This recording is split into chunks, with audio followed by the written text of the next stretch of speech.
गुरुर्ब्रह्मा गुरुर्विष्णु गुरुर्देवो महेश्वरा गुरु साक्षात परम ब्रह्म तस्मै श्री गुरुवे नमः। ओम श्री गंगाई नाथाय नमः। जय श्री गुरुदेव, जय श्री दादा गुरुदेव। मेरा नाम राजशिव है और मैं एक सिद्ध योग साधक हूँ। सिद्ध योग की साधना करता हूँ और सिद्ध योग की साधना से जो कुछ भी परिवर्तन आते हैं उसके बारे में मैं बात करता हूँ, सत्संग करता हूँ। आज का जो विषय है हमारी बात का वो है ध्यान। तो क्योंकि हम ध्यान करते हैं, सत्संग करते हैं, बहुत सारे लोग हमें मैसेज करते हैं, बात करते हैं कि हम भी ध्यान करते हैं लेकिन हमें थोड़ी समस्या है या हमें ये चीज़ समझ में नहीं आ रही है, वो चीज़ समझ में नहीं आ रही है। कुछ ना कुछ उनका प्रश्न या संदेह रहता है ध्यान के विषय में। तो मैं आपको ध्यान की एक सरलता के बारे में आज आपको बताता हूँ। दो तरह के ध्यान होते हैं। पहला ध्यान जो ईड़ा और पिंगला की सहायता से किया जाता है वो माया के अंदर का ध्यान है, आज्ञा चक्कर से नीचे नीचे रहता है। ऐसे ध्यान में आपको विलक्षण अनुभूतियाँ हो सकती हैं। आप ब्रह्मांड देख सकते हो, कोई सिद्धि भी आपको प्राप्त हो सकती है, बहुत कुछ हो सकता है। माया में जितनी शक्तियाँ संचालित हैं उन सारी शक्तियों का आपको साक्षात्कार हो सकता है, वो प्राप्त हो सकती हैं। आप अद्भुत विलक्षण व्यक्ति हो सकते हो। लेकिन वो ध्यान आपको मुक्ति नहीं देता, बंधन से मुक्त नहीं करता, बल्कि बंधन बांधता है। आपकी व्यक्तिगत चेतना को और भी मजबूत कर देता है। आप पुनर्जन्मों को जानने लगते हैं। मैं कौन था, क्या हूँ, किस लिए हूँ। आप अपना जो समाधान है वो या तो पुनर्जन्म की किसी बात में ढूंढोगे या किसी सिद्धि से ढूंढोगे या किसी उपाय से ढूंढोगे। कुछ ना कुछ करोगे आप अपने जीवन को ठीक करने के लिए, या फिर आप अपनी शक्ति का दूसरों की मदद करने के लिए प्रयोग करोगे। ऐसा हो सकता है।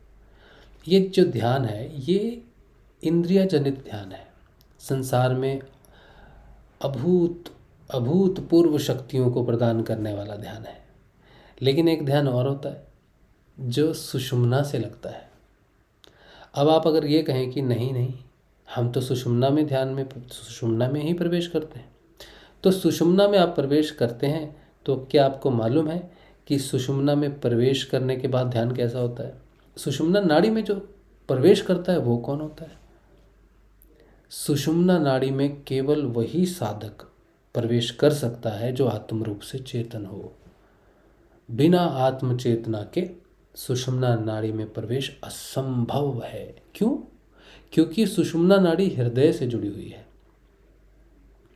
और सुषुम्ना नाड़ी में प्रवेश करने के लिए हृदय में प्रवेश करना पड़ेगा और हृदय में प्रवेश करने के लिए यमपुरी जाना पड़ेगा। और यम व्यक्तिगत चेतना को हृदय में प्रवेश नहीं देता, वो सिर्फ आत्म चेतना को प्रवेश देता है। तो जो आत्म चेतन हो जाता है, हृदय में प्रवेश पाता है, जो आत्म चेतन होने के लिए तैयार हो जाता है, यमराज उसे ही आत्म चेतन के रूप में प्रवेश देते हैं और वही आत्म चेतना सुषुम्ना नाड़ी में प्रवेश करती है और फिर सीधी नीचे मूल धारा से उठकर सारे संसार की माया को पार करता हुआ एक क्षण में आज्ञा चक्र पर चला जाता है जो इंद्रियातीत है। जो इंद्रियातीत है उस ध्यान में कुछ भी नहीं है। यहाँ पर जाके व्यक्तिगत चेतना नष्ट होनी शुरू हो जाती है। कोई सिद्धि नहीं, कोई विशेषता नहीं, कोई स्पेशलिटी नहीं, बल्कि जो स्पेशलिटी है, विशेषता है, वो नष्ट होनी शुरू हो जाती है। ध्यान हमें नव सृजन नहीं करता, ध्यान हमें नष्ट करता है। ध्यान हमारी व्यक्तिगत चेतना को नष्ट करता है और आत्म चेतना को प्रस्तुत करता है। ध्यान नव सृजन के लिए नहीं है, ध्यान आत्म स्वरूप को प्रकट करने के लिए है। जो व्यक्ति ध्यान में प्रवेश करता है वो सरल, साधारण, निर्गुण और भौतिक जगत के लिए बेकार, किसी काम का नहीं, क्योंकि उसके पास कुछ है ही नहीं जो भौतिक जगत के काम का। तो इंद्रियातीत ध्यान जो है, सुषुम्ना का जो ध्यान है, वो तुम्हें सरल करेगा, साधारण करेगा, विशेष नहीं करेगा। तुम्हारे पास सिद्धियां और शक्तियां आ भी जाती हैं लेकिन कोई प्रयोग नहीं है, कोई उपयोग नहीं है। ना स्वयं के लिए ना किसी व्यक्ति के लिए। रह जाती है सिर्फ सरलता, सिर्फ सरलता। तो अगर आप ध्यान से सरल हो रहे हो, साधारण और अविशेष हो रहे हो, तो आत्मरूप का सृजन हो रहा है, आत्मरूप प्रकट हो रहा है। लेकिन अगर तुम ध्यान से विशेष हो रहे हो, शक्तिशाली हो रहे हो, तो व्यक्तिगत चेतना का प्रसार हो रहा है। तो एक बात और है कि अगर आप सुषुम्ना नाड़ी में प्रवेश करके ध्यान करना चाहते हो तो बिना गुरु के नहीं हो सकता। अगर आप कहते नहीं बिना गुरु के हमने प्रवेश कर लिया है, तो असंभव है, नहीं हो सकता। बिना गुरु के आत्म चेतना नहीं आती। शक्तियाँ आ सकती हैं, समृद्धियाँ आ सकती हैं, भूत भविष्य देखा जा सकता है, लेकिन आत्म चेतना बिना गुरु के नहीं आती। समर्थ सदगुरुदेव ही है जो तुम्हें चेतन कर सकता है। और तुम अगर चेतन ना हुए, अंदर तुमने प्रवेश ना किया, तो कोई ध्यान नहीं है, फिर सब यहीं रह जाएगा। इसीलिए आपको प्रयास करना चाहिए कि समर्थ सदगुरुदेव को ढूंढकर अपने आप को समर्पित करके उसकी आज्ञा से, उसके बताए अनुसार ध्यान करना चाहिए। अगर आप ऐसे समर्थ सदगुरुदेव को ढूंढ रहे हैं तो हम आपको अपने गुरुजी की जानकारी दे सकते हैं।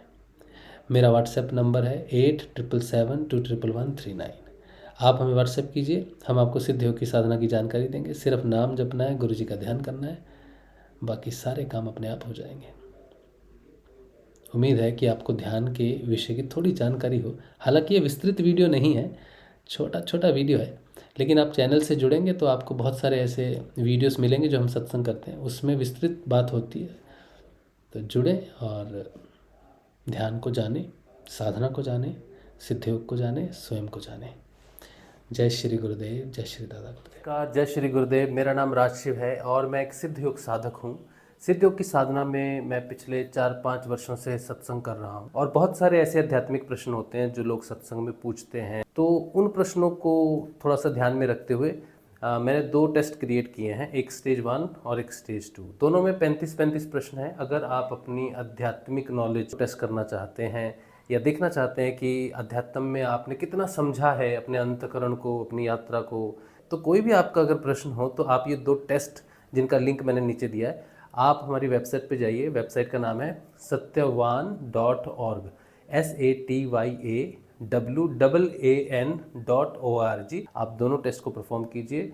जो भी रिजल्ट आएगा उससे आपको पता चलेगा कि जो भी आपकी नॉलेज है वो किस स्तर पर है या कितना आप जानते हैं। जय श्री गुरुदेव, जय श्री दादा।